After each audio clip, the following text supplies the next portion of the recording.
بسم اللہ الرحمن الرحیم۔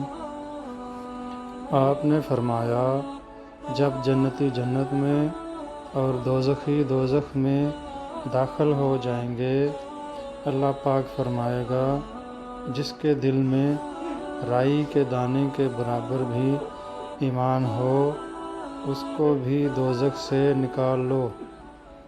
جب ایسے لوگ دوزخ سے نکال لیے جائیں گے اور وہ جل کر کوئلے کی طرح سیاہ ہو چکے ہوں گے، پھر زندگی کی نہر میں یا بارش کے پانی میں ڈالے جائیں گے۔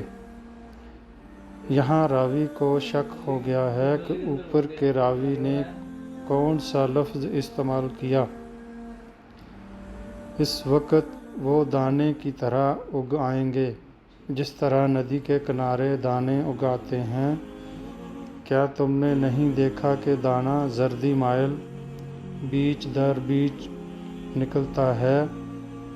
وہیب نے کہا کہ ہم سے عمرو نے حیا کی بجائے حیا اور خردل من ایمان کی بجائے خردل من خیر کا لفظ استعمال کیا ہے۔ بسم اللہ الرحمن الرحیم۔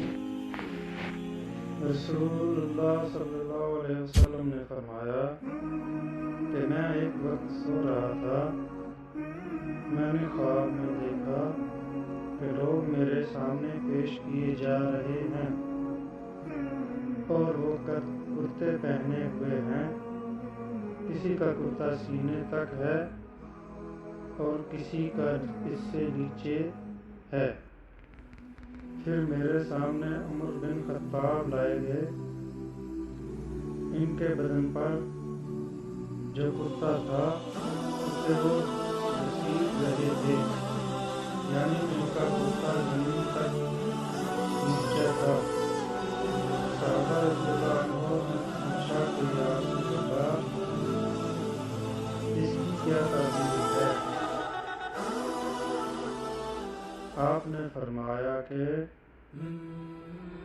اس سے دین مراد ہے۔ بسم اللہ الرحمن الرحیم۔